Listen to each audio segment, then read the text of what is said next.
Hello दोस्तों, मैं Anil Kumar smart IQ classes में आपका स्वागत करता हूं। आज हम लोग सिंधु घाटी सभ्यता के स्थलों के बारे में चर्चा करेंगे। हर एक स्थल की चर्चा करेंगे और उसकी विशेषताओं के बारे में चर्चा करेंगे। सिंधु घाटी सभ्यता का जो पूरा क्षेत्रफल है लगभग 13 लाख पर किलोमीटर में फैला हुआ था और ये पूरा क्षेत्रफल में लगभग 1500 से अधिक स्थलों की खोज की जा चुकी है। इसमें सर्वाधिक स्थल भारत में पाए गए हैं और उसके बाद पाकिस्तान में और 2 स्थल अफगानिस्तान में पाए गए हैं। तो सबसे जो पश्चिमी स्थल है सिंधु घाटी सभ्यता का, सबसे पश्चिमी स्थल है सुतकागेडोर है, जो दास नदी के तट पर स्थित है। ये पाकिस्तान के पंजाब प्रांत, पाकिस्तान के बलूचिस्तान प्रांत में स्थित है। और सबसे उत्तरी स्थल दायमाबाद मांदा है, जो चिनाब नदी के तट पर स्थित है और ये जम्मू कश्मीर में स्थित है। और सबसे पूर्वी स्थल आलमगीरपुर है, जो हिंडन नदी के तट पर स्थित है और ये उत्तर प्रदेश में स्थित है। और सबसे दक्षिणी स्थल दायमाबाद है और ये स्थल गोदावरी की सहायक नदी प्रवरा नदी के तट पर स्थित है और ये महाराष्ट्र में स्थित है। बात की जाए तो इसके देखिए एक कुछ त्रिभुजाकार आकृति बन रही है। इस त्रिभुजाकार आकृति के भीतर लगभग 1500 से अधिक स्थलों की खोज की जा चुकी है। और ये स्थल जो है कुछ प्रमुख स्थल हैं, जो हड़प्पा, मोहनजोदड़ो, लोथल, धौलावीरा, कालीबंगा, बनवाली, राखीगढ़ी, आलमगीरपुर, सुतकागेडोर, दायमाबाद, मांदा, कोटजीजी, चंदोदड़ो, ये प्रमुख स्थल हैं। और भी स्थल पाए गए हैं, लेकिन ये स्थल जो है परीक्षा की दृष्टि से बहुत ही इंपॉर्टेंट है, इसलिए हम इनको जो है नोट डाउन किए हैं और इसके बारे में चर्चा करेंगे। आइए हम एक एक स्थलों के बारे में चर्चा करते हैं और उसकी विशेषताओं के बारे में चर्चा करेंगे। सबसे पहला स्थल है हड़प्पा। हड़प्पा स्थल जो है दयाराम साहनी महोदय ने किया था। 1921 में ये सिंधु घाटी सभ्यता का सबसे पहला स्थल खोजा गया था, इसलिए सिंधु घाटी सभ्यता को हड़प्पा सभ्यता के भी नाम से जाना जाता है। दयाराम साहनी महोदय ने इस स्थल की खोज 1921 में किए थे। और इसकी विशेषताओं की बात की जाए तो इसमें प्रमुख विशेषताएं हैं। यहाँ पर उर्वरता देवी की एक मूर्ति पाई गई है।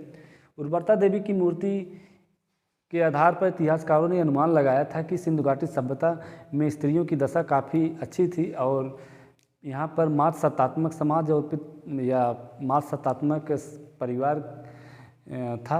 और उर्वरता देवी की मूर्ति को जो है बताया जाता है कि यहाँ पर उनके गर्भ से जो एक वृक्ष उग रहा है, इस आधार पर जो है उनको जो है उनकी पूजा की जाती थी। और एक यहाँ पर अन्नागार भी पाया गया है। अन्नागार, यहाँ पर जो अन्नागार पाए गए हैं, ये अन्नागार जो पूर्वी स्थल और पूर्वी नगर और पश्चिमी नगर होता था, ये अन्नागार पश्चिमी नगर के ऊपर एक स्थल ऊंचाई पर पाया गया था। देखिए हम समझने की यहाँ कोशिश करते हैं।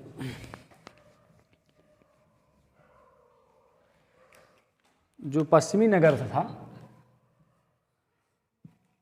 और जो पूर्वी नगर है, देखिए जो ये अन्नागार पाए गए हैं, ये बॉर्डर लाइन मान लीजिए है। जो अन्नागार पाए गए हैं इसको, ये अन्नागार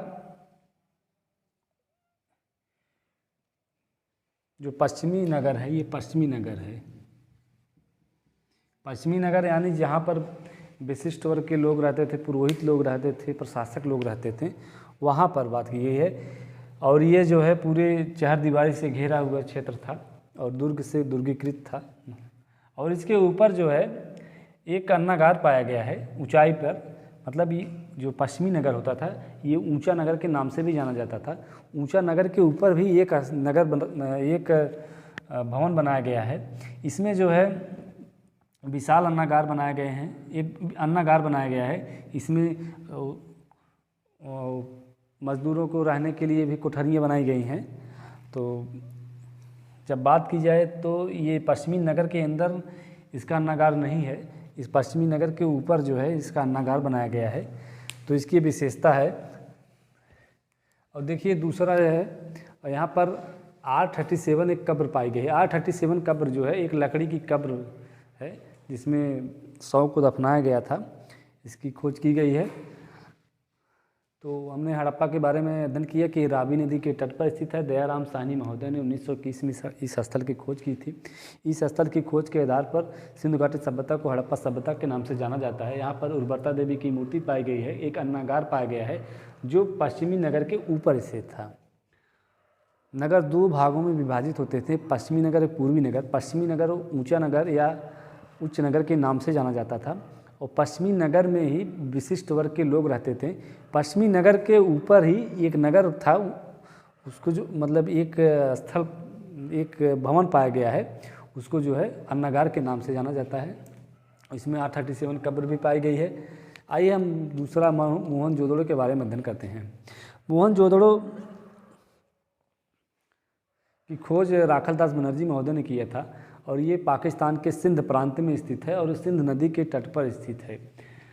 तो ये स्थल जो है 1922 में खोजा गया था। ये दूसरा स्थल है सिंधु घाटी सभ्यता का।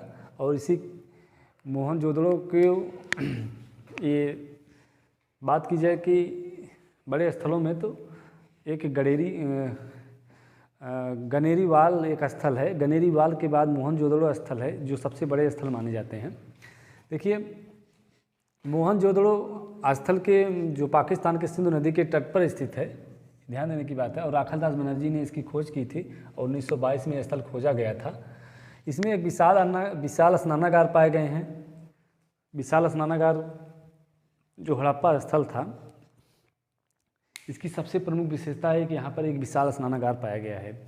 ये स्नानागार पाया गया था और यहाँ पर एक कांस्य मूर्ति पाई गई है। महाविद्यालय इसमें बने हुए पाए गए हैं। एक पशुपति की मूर्ति भी पाई गई है जो धार्मिकता का एक प्रतीक है। और एक श्रृंगी पशु पाया गया है। यहाँ पर एक धर्म का प्रतीक है। यहाँ पर एक श्रृंगी पशु की पूजा की जाती थी। और यहाँ पर एक अन्नागार पाया गया है। आइए हम समझने की कोशिश करते हैं।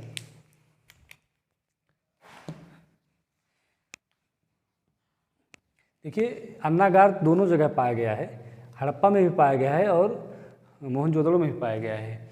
लेकिन जो मोहनजोदड़ो का अन्नागार है वो विशाल अन्नागार है। यहाँ पर अगर प्रश्न पूछा जाता है कि एक विशाल अन्नागार कहाँ पाया गया है, तो विशाल अन्नागार मोहनजोदड़ो में पाया गया है। तो हमारा आंसर हड़प्पा नहीं होगा। देखिए, हमने कहा कि मोहनजोदड़ो की स्थिति देखते हैं। पहले मोहनजोदड़ो भी दो नगरों में विभक्त था, एक पश्चिमी नगर, एक पूर्वी नगर। पश्चिमी नगर जो था इसमें विशिष्ट वर्ग के लोग रहते थे और ये ऊंचा नगर के नाम से जाना जाता था। इसके चारों तरफ चहर दीवारी थी, ये दुर्गीकृत था यानी, तो इसे पश्चिमी नगर के नाम से जानते हैं। पश्चिमी नगर किसे कहेंगे? पश्चिमी नगर। और इसे पूर्वी नगर कहेंगे।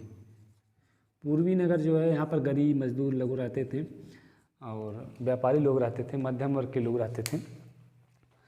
देखिए, ये जो पश्चिमी नगर है, जो विशाल स्नानागार पाया गया है, इसी पश्चिमी नगर के अंतर ही पाया गया है। जो कांस्य की मूर्ति महाविद्यालय पाए गए हैं, इसी पश्चिमी नगर में ही पाए गए हैं। और ये जो अन्नागार है इसी के अंदर पाया गया है। इसमें बात करें तो यहाँ पर एक विशाल स्नानागार पाया गया है। विशाल स्नानागार की आकृति कुछ इस प्रकार थी। इसमें सीढ़ियाँ पाई गई हैं, इसमें जैसे सीढ़ी हैं बनाई गई हैं। तो इसके बगल जो है छोटी छोटी कोठरियाँ बनाई गई हैं जिसमें कपड़ा बदलने का काम होता था। तो ये स्नानागार था। जो स्नानागार ये पश्चिमी नगर में स्थित था। और तो हमने यहाँ पढ़ा कि सिंधु नदी, जो मोहनजोदड़ो है, सिंधु नदी के तट पर स्थित है और राखलदास बनर्जी ने इसकी खोज की थी 1922 में। और इसकी सबसे बड़ी विशेषता है विशाल स्नानागार पाया गया है, एक कांस्य की मूर्ति पाई गई है और एक यहाँ पर महाविद्यालय भी पाए गए हैं, पशुपति की मूर्ति पाई गई है और एक श्रृंगी पशु पाए गए हैं। आइए हम समझने की कोशिश करते हैं। पशुपति की मूर्ति की बात करते हैं। पशुपति की मूर्ति जो है, यहाँ पर इस मूर्ति में एक मोहर है। ये पशुपति की मूर्ति की नाम पर एक मोहर है। ये मोहर है, इसमें जो है एक योगी हैं और एक इंसान है मान लीजिए, और एक तरफ जो है इसके हाथी और बाघ हैं।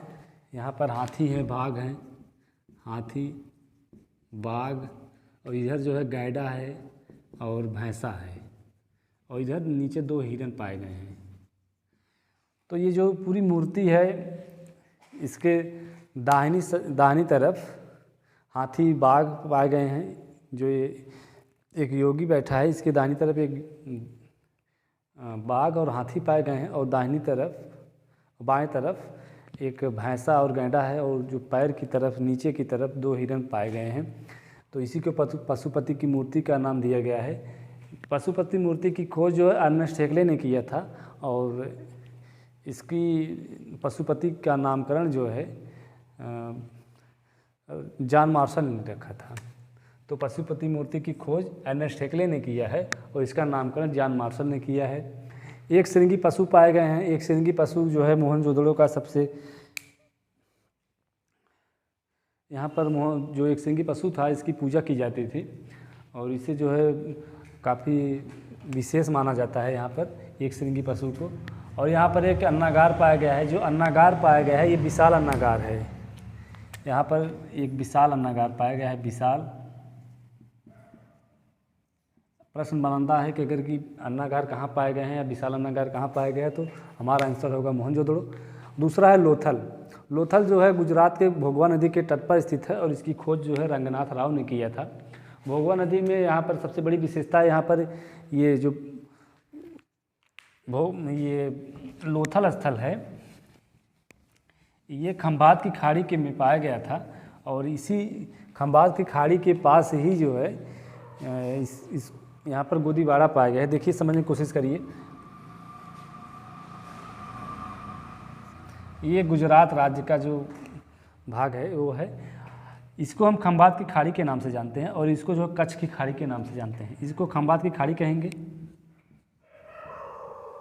इसे खंभात की खाड़ी कहेंगे, और इसे कच्छ की खाड़ी कहेंगे।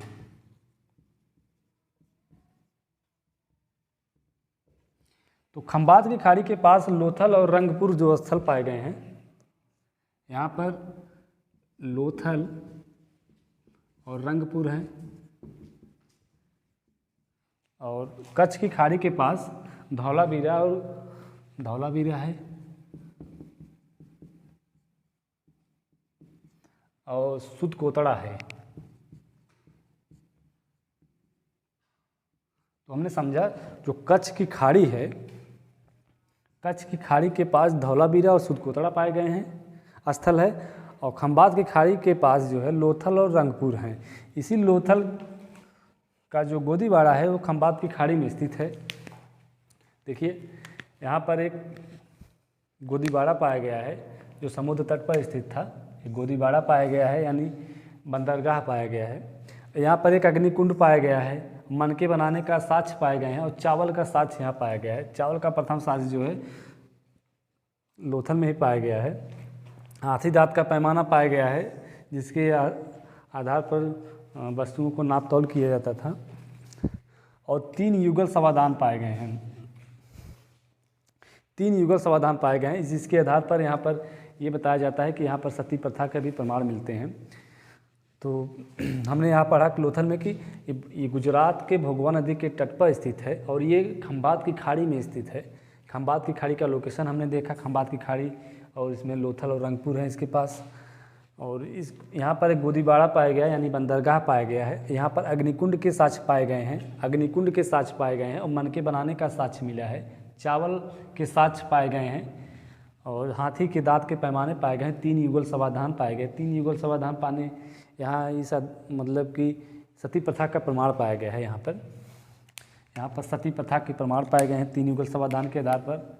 यहाँ पर सती प्रथा का प्रमाण है, ये सती प्रथा का प्रमाण है।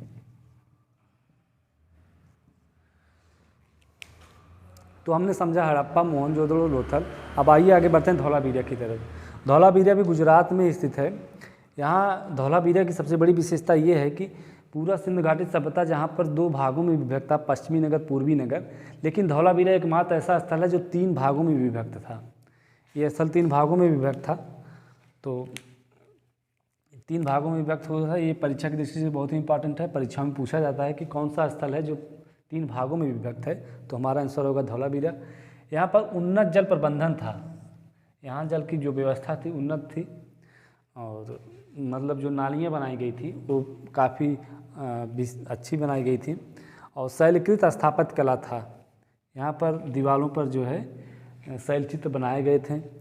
तो धौलावीरा की सबसे प्रमुख विशेषता ये है कि धौलावीरा जो है यहाँ पर 3 भागों में विभक्त था। ये परीक्षाओं में बहुत ही इंपॉर्टेंट है। 3 भागों में विभक्त था। पूरा सिंध घाटी सभ्यता जहाँ 2 भागों में विभक्त पाया जाता है, पश्चिमी नगर, पूर्वी नगर, लेकिन धौलावीरा जो है एकमात्र ऐसा स्थल है जो 3 भागों में पाया जाता है, पश्चिमी नगर, मध्य नगर और पूर्वी नगर। तो आइए अब आगे बढ़ते हैं कालीबंगा की तरफ। कालीबंगा राजस्थान में स्थित है। ये घग्गर नदी के तट पर स्थित है। कालीबंगा राजस्थान में स्थित है, इसे घग्गर नदी के तट पर स्थित है। कालीबंगा को काले रंग की चूड़ियों के नाम पर इसे कालीबंगा नाम रखा गया है। तो काली मतलब काला कलर और बंगा मतलब चूड़ियाँ होता है। इसकी सबसे बड़ी विशेषता यह है कि यहाँ पर भूकंप के प्रमाण पाए गए हैं। यहाँ पर भूकंप के प्रमाण पाए गए हैं। तो पूछा जाता है कि भूकंप के प्रमाण कहाँ पाए गए हैं, तो कालीबंगा में भूकंप के प्रमाण पाए गए हैं। कालीबंगा में भूकंप के प्रमाण पाए गए हैं। उसके साथ यहाँ पर जूते हुए खेत के प्रमाण पाए गए हैं। यहाँ पर जूते हुए खेत के प्रमाण पाए गए हैं। और यहाँ पर एक अग्निकुंड पाया गया है। सबसे प्रमुख ये है इसमें कि जूते हुए खेत के प्रमाण पाए गए हैं और भूकंप के साक्ष्य पाए गए हैं। तो ये कालीबंगा की विशेषता थी। आइए आगे बढ़ते हैं। कालीबंगा की एक विशेषता और है, नोट डाउन कर लीजिएगा। यहाँ पर जो ईंटें हैं, अलंकृत ईंटें पाई गई हैं। यहाँ पर अलंकृत ईंटें पाई गई हैं। अलंकृत ईंटें पाई गई हैं। इसको नोट डाउन कर लीजिएगा, ये भी पूछता है कभी परीक्षाओं में। तो कालीबंगा में जो है भूकंप के प्रमाण पाए गए हैं, जूते हुए खेत के प्रमाण पाए गए हैं और अग्निकुंड पाया गया और अलंकृत ईंटें पाई गई हैं। दूसरा स्थल है बनवाली। बनवाली ये हरियाणा में स्थित है और ये रंगोई नदी के तट पर स्थित है। और यहाँ पर जो है पक्की मिट्टी के बने हल की प्रतिकृति पाई गई है। मतलब एक जैसे बच्चों को खिलौना होता है, उसे प्रतिकृति कहते हैं। मतलब उसी आकृति का बनाया गया है, हल की आकृति का। ये पक्की मिट्टी के हल की प्रतिकृति है और इसको जो है आग में जो है पकाया गया है, तो इसको पक्की मिट्टी की प्रतिकृति कहेंगे। ये बनवाली में पाया गया है और बनवाली जो है हरियाणा में स्थित है। ये रंगोई नदी के तट पर स्थित है। आइए हम राखीगढ़ी की बात करते हैं। तो हरियाणा में 2 स्थल पाए गए हैं, एक बनवाली, एक राखीगढ़ी। राखीगढ़ी की बात करते हैं तो राखीगढ़ी भी घग्गर नदी के तट पर स्थित है। घग्गर नदी के तट पर 2 स्थल स्थित हैं, एक कालीबंगा जो राजस्थान में है और दूसरा राखीगढ़ी जो हरियाणा में स्थित है। दोनों पड़ोसी राज्य हैं। तो आगे आगे बढ़ते हैं। कि भारत का सबसे बड़ा हड़प्पा स्थल है ये राखीगढ़ी जो है, भारत का सबसे बड़ा हड़प्पा स्थल है। बात की जाए सबसे बड़ा स्थल कौन सा है, तो देखिए इसको नोट डाउन कर लीजिएगा। परीक्षा में ये पूछा जाता है कि सबसे बड़ा स्थल कौन सा, सबसे छोटा स्थल कौन सा है। देखिए हड़प्पा का सबसे बड़ा स्थल है, सिंधु घाटी सभ्यता का सबसे बड़ा स्थल देखिए, एक गनेरी वाला है, गनेरीवाल। उसके बाद मोहनजोदड़ो है,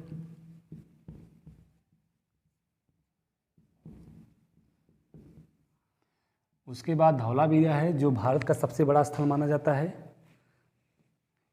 ये नहीं राखीगढ़ी है, राखीगढ़ी है। उसके बाद धौलावीरा है।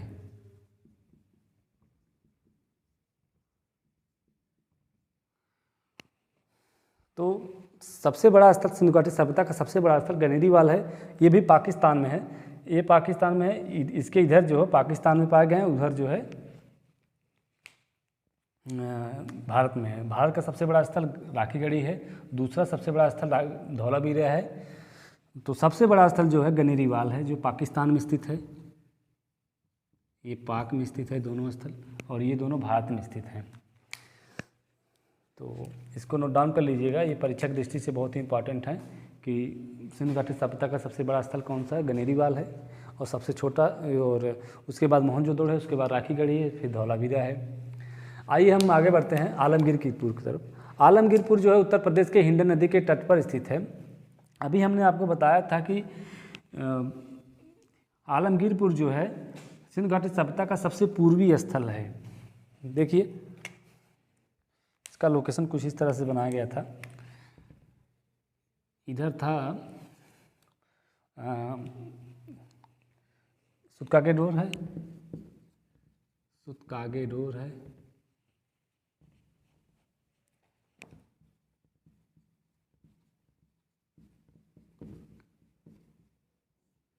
फिर मांदा है, फिर आलमगीरपुर है,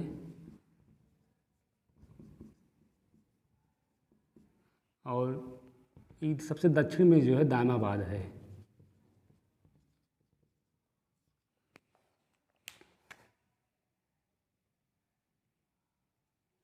इन बिंदुओं को अगर मिला दिया जाए, इसका आकृति देखिए कुछ इस तरह से बनता है।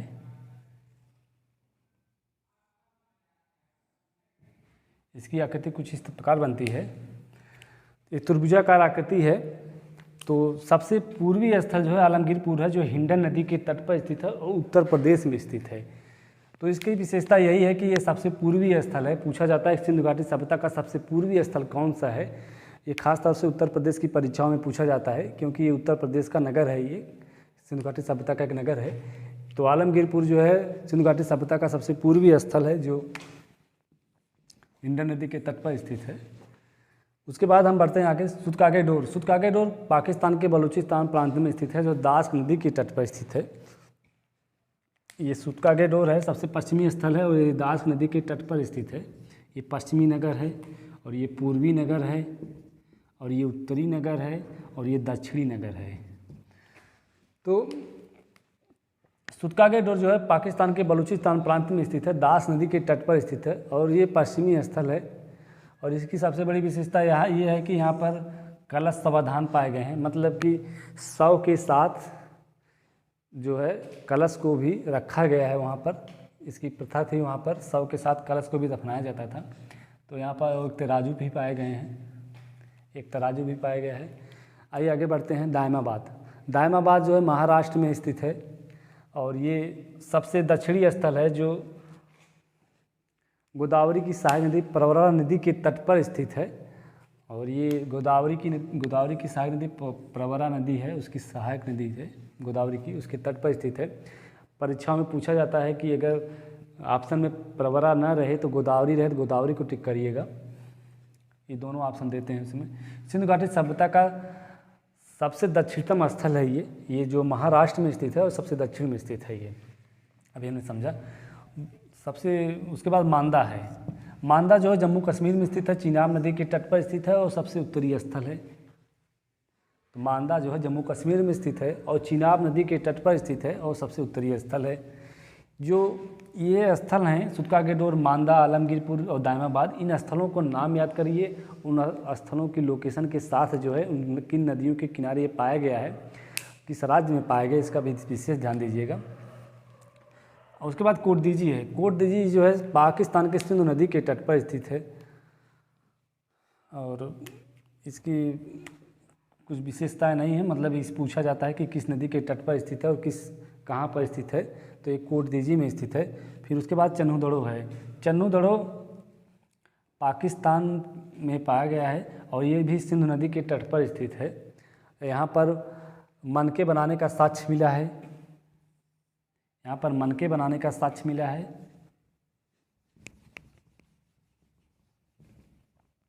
मनके बनाने का साक्ष्य मिला है और सौंदर्य प्रसाधन के साक्ष्य मिले, यानी यहाँ पर लिपस्टिक के साक्ष्य मिले हैं, यहाँ पर लिपस्टिक के साक्ष्य मिले हैं। और इससे पता चलता है कि यहाँ पर स्त्रियाँ जो है सौंदर्य में भी बढ़ चढ़ के भाग लेती थीं। तो आइए हम इसका रिवीजन करते हैं, फास्ट रिवीजन, उसके बाद इसको हम समाप्त करते हैं। हमने बताया कि हड़प्पा जो है पाकिस्तान में स्थित है और रावी नदी के तट पर स्थित है। दयाराम साहनी महोदय ने इसकी खोज की थी और ये पहला स्थल है सिंधु घाटी सभ्यता का, इसलिए जो है सिंधु घाटी सभ्यता को हड़प्पा सभ्यता के नाम से जाना जाता है। यहाँ पर उर्वरता देवी की मूर्ति पाई गई है, अन्नागार पाए गए हैं। R37 एक कब्र पाई गई जो लकड़ी की कब्र है। दूसरा है मोहनजोदड़ो पाकिस्तान में स्थित है, जो सिंधु नदी के तट पर स्थित है और राखाल दास बनर्जी महोदय ने इसकी खोज की थी और ये स्थल जो 1922 में खोजा गया था। इसकी सबसे बड़ी विशेषता ये है कि यहाँ पर विशाल स्नानागार पाए गए हैं, ये इम्पॉर्टेंट है परीक्षा की दृष्टि से। और एक कांस्य मूर्ति पाई गई है, महाविद्यालय की खोज की गई है, यहाँ पर एक महाविद्यालय भी पाए गए हैं। और पशुपति की मूर्ति पाई गई है। पशुपति मूर्ति की खोज जो अर्नेस्ट हेक्ले ने किया था और इसका नामकरण जो है इसका नामकरण जॉन मार्शल ने किया था। यहाँ पर अन्नागार भी पाए गए हैं। लोथल गुजरात में स्थित है, भोगवा नदी के तट पर स्थित है। यहाँ पर गोदीबाड़ा के साक्ष्य पाए गए हैं और अग्निकुंड पाए गए हैं, मनके बनाने के साक्ष्य हैं और चावल के साक्ष्य पाए गए हैं। फिर उसके बाद यहाँ पर हाथी दाँत के पैमाने पाए गए हैं और यहाँ पर 3 युगल समाधान पाए गए हैं। 3 युगल समाधान पाने के साक्ष्य के आधार पर यहाँ पर सती प्रथा के प्रमाण पाए गए हैं। धौलावीरा गुजरात में स्थित है। 3 भागों में विभक्त स्थल है। जहाँ पर सिंधु घाटी सभ्यता के जितने भी स्थल पाए गए हैं वो 2 भागों में विभक्त हैं, पश्चिमी नगर, पूर्वी नगर। यहाँ पर धौलावीरा एकमात्र ऐसा स्थल है जहाँ पर 3 भागों में विभक्त था। और उन्नत जल प्रबंधन यहाँ पर है और शैलकृत स्थापत्य कला का यहाँ विकास हुआ था, इसके साक्ष्य पाए गए हैं। कालीबंगा जो है राजस्थान में स्थित है। यहाँ पर भूकंप के प्रमाण पाए गए हैं और यहाँ पर भूकंप के प्रमाण के साथ ही साथ यहाँ पर जूते हुए खेत के प्रमाण पाए गए हैं। अग्निकुंड के प्रमाण पाए गए हैं, अलंकृत ईंटें यहाँ पर पाई गई हैं। तो कालीबंगा की सबसे विशेष बात यह है कि यहाँ पर भूकंप के प्रमाण और अलंकृत ईंटें पाई गई हैं। बनवाली हरियाणा में है, रंगोई नदी के तट पर स्थित है। यहाँ पर पक्की मिट्टी के बने हुए हल की प्रतिकृति पाई गई है। फिर उसके बाद आगे बढ़ते हैं राखीगढ़ी। राखीगढ़ी ये हरियाणा के घग्गर नदी के तट पर स्थित है। ये भारत का सबसे बड़ा स्थल है राखीगढ़ी। सबसे बड़े स्थलों में बात की जाए तो सबसे बड़ा स्थल है गनेरीवाल, फिर मोहनजोदड़ो है, फिर उसके बाद राखीगढ़ी, फिर धौलावीरा है। तो भारत का सबसे बड़ा स्थल बात की जाए तो राखीगढ़ी है। इसी प्रकार इसका प्रश्न ही बनता है कि भारत का सबसे बड़ा सिंधु घाटी सभ्यता स्थल या हड़प्पी स्थल कौन से है, तो राखीगढ़ी है। आलमगीरपुर हिंडन नदी के तट पर स्थित है, जो सबसे पूर्व में स्थित है। सुतका गेडोर पाकिस्तान के बलूचिस्तान प्रांत में स्थित है, जो दास नदी के तट पर स्थित है और सबसे पश्चिमी स्थल है। यहाँ पर कलश समाधान पाए गए हैं और तराजू पाए गए हैं। और दायमाबाद जो है महाराष्ट्र के दायमाबाद जो है सिंधु घाटी सभ्यता का सबसे दक्षिणी स्थल है और ये गोदावरी की सहायक नदी प्रवरा नदी के तट पर स्थित है और सिंधु घाटी सभ्यता का सबसे दक्षिणतम स्थल माना जाता है। ये मांदा जो है जम्मू कश्मीर में स्थित है, चिनाब नदी के तट पर स्थित है और ये सबसे उत्तरी स्थल माना जाता है। उसके बाद बढ़ते हैं कोटदीजी जो है सिंधु नदी के तट पर स्थित है। और चन्नू की बात करते हैं। चन्नू जो है पाकिस्तान में पाया जाता है, सिंधु नदी के तट पर स्थित है और इसे मनके बनाने के साक्ष्य पाए गए हैं। सौंदर्य प्रसाधन यानी लिपस्टिक के साक्ष्य पाए गए हैं। तो इसी के साथ सिंधु घाटी सभ्यता के स्थल और उनकी विशेषताओं के साथ सिंधु घाटी सभ्यता का ये टॉपिक समाप्त होता है। आगे हम वैदिक सभ्यता की चर्चा करेंगे। मिलते हैं नेक्स्ट क्लास।